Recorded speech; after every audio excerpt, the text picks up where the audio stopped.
Title: Why Some People Remember Song Lyrics but Forget Names. You can sing along perfectly to a song you haven't heard in 5 years, remembering every word, every pause, every vocal run. But you just spent 10 minutes talking to someone at a party, and you've already forgotten their name. You know the lyrics to hundreds of songs from memory, but you need to check your phone to remember your coworker's last name when making an introduction. While others seem to effortlessly collect and recall personal information about people, your brain has turned into a jukebox that can't remember who requested the songs. You're not being rude, you're not bad with people. Your brain just has different storage systems for different types of information. And apparently your musical memory got all the good equipment, while your social memory is running on outdated software. And there are completely normal neurological reasons why some of us can recall every word of Bohemian Rhapsody, but can't remember if our neighbor's name is Jennifer or Jessica. Let's start with what's actually happening when you remember song lyrics perfectly but forget names immediately. Most people's brains treat all verbal information similarly. Words are words, whether they're names, lyrics, or conversations.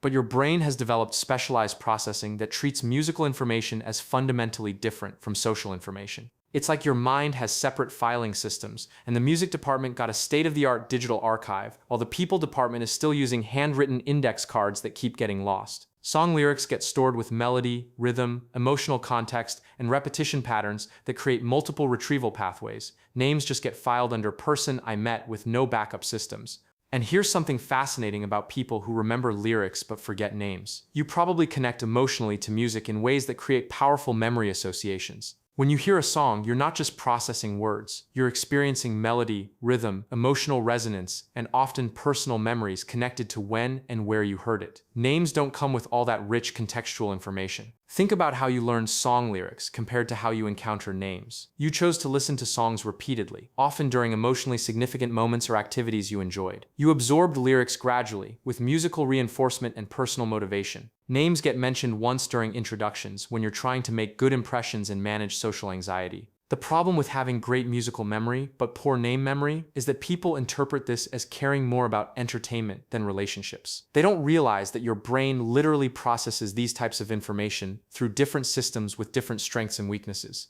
You probably surprise yourself with your lyric recall abilities. A song comes on and suddenly you know every word to something you thought you'd forgotten, complete with the correct timing and pronunciation. But you can't access this same detailed recall when trying to remember what someone told you their nickname was or how they prefer to be addressed. Research from Dr. Petra Janata at UC Davis shows that musical memory utilizes multiple brain regions simultaneously, including areas responsible for movement, emotion, and pattern recognition. This creates what neuroscientists call redundant encoding. The same information gets stored in multiple ways, making it much harder to lose completely. But here's what's really happening. When you remember lyrics better than names, song lyrics are embedded in patterns, melody, rhythm, rhyme schemes, and repetitive structures that your brain loves. Names are usually just arbitrary combinations of sounds, with no inherent pattern or logic to help your memory grab onto them. And there's this thing about how you encounter musical versus social information. Songs are designed to be memorable. They use repetition, rhyme, rhythm, and emotional hooks specifically to stick in your brain. Names are just names. They're not trying to be catchy or emotionally resonant. They're functional labels that your brain has no particular reason to prioritize.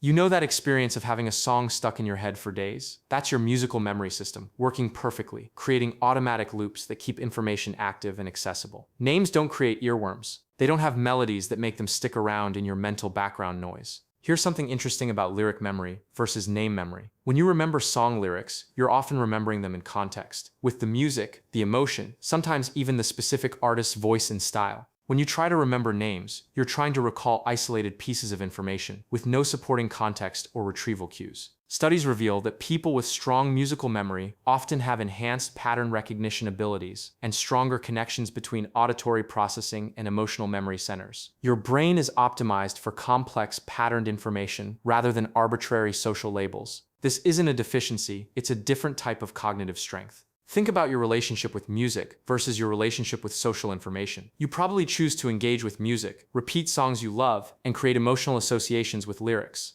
Social introductions happen whether you want them or not, often when you're focused on making good impressions rather than memorizing personal details. The lyrics versus names memory difference often reflects broader differences in how people process information. Some brains are optimized for abstract, patterned, emotionally rich information, like music, art, and stories. Others excel at concrete, factual, socially relevant information, like names, dates, and personal details. And here's something that might make name forgetting worse. Social anxiety can interfere with memory formation during introductions. When you're worried about making a good impression, saying the right things, or managing social dynamics, your brain doesn't have full capacity available for encoding the person's name. Music doesn't come with social performance pressure. Most people who remember lyrics but forget names have brains that prioritize pattern-based learning over rote memorization. Song lyrics follow predictable structures: verse, chorus, bridge, rhyme schemes. They tell stories or create emotional journeys. Names are just random sound combinations that your pattern-seeking brain finds unremarkable and difficult to store. But there's also this element of personal interest that affects memory formation. You probably care deeply about music, seek out new songs, and think about lyrics even when you're not actively listening. Names are necessary social information, but they might not trigger the same level of personal engagement and curiosity that makes information memorable. Research from Dr. Daniel Levitin shows that musical training and interest literally change brain structure, strengthening connections between areas responsible for auditory processing, pattern recognition, and emotional memory. If you've spent years engaging deeply with music, your brain has developed specialized capabilities that don't necessarily transfer to social information processing. You probably have friends who are amazing with names and faces but couldn't sing along to their favorite songs if their lives depended on it. Their brains are optimized for social information. They remember personal details, relationship connections, and conversational context with the same ease you remember lyrics and melodies. The key insight about lyric versus name memory is that different brains have different cognitive strengths. Your ability to remember complex musical information demonstrates sophisticated pattern recognition, emotional processing, and auditory memory capabilities. These same skills might not apply to arbitrary social labels, but that doesn't make them less valuable. And honestly, there's something beautiful about brains that can store and recall the rich, complex information embedded in music. You're carrying around libraries of emotional, artistic, and cultural information that many people can't access with the same detail and accuracy. That's not a consolation prize for forgetting names. It's a different type of intelligence. The goal isn't to force your musical memory system to work on social information or to feel bad about having stronger pattern memory than label memory. It's recognizing that your brain has developed particular strengths and working with those strengths rather than against them. You might try connecting names to musical patterns, creating little melodies or rhymes to help encode social information in ways your brain finds more natural. Or you might accept that you'll need external tools like phone contacts and name tags to supplement your social memory while celebrating your incredible musical recall abilities. So next time someone marvels at your ability to remember every word of obscure songs while teasing you about forgetting their name, remember that you're not being inconsiderate or socially impaired. You just have a brain that's optimized for complex, patterned, emotionally rich information rather than arbitrary social labels. Are you someone who remembers lyrics perfectly but struggles with names? Or do you easily recall personal information about people? What do you think creates these different memory strengths and preferences? Let me know, because I suspect there are more human jukeboxes out there than our socially focused culture might recognize. To get more psychology content like this in your feed, please subscribe, hit the like button, and share your experiences with us. You'll be supporting our efforts too. Thanks for watching.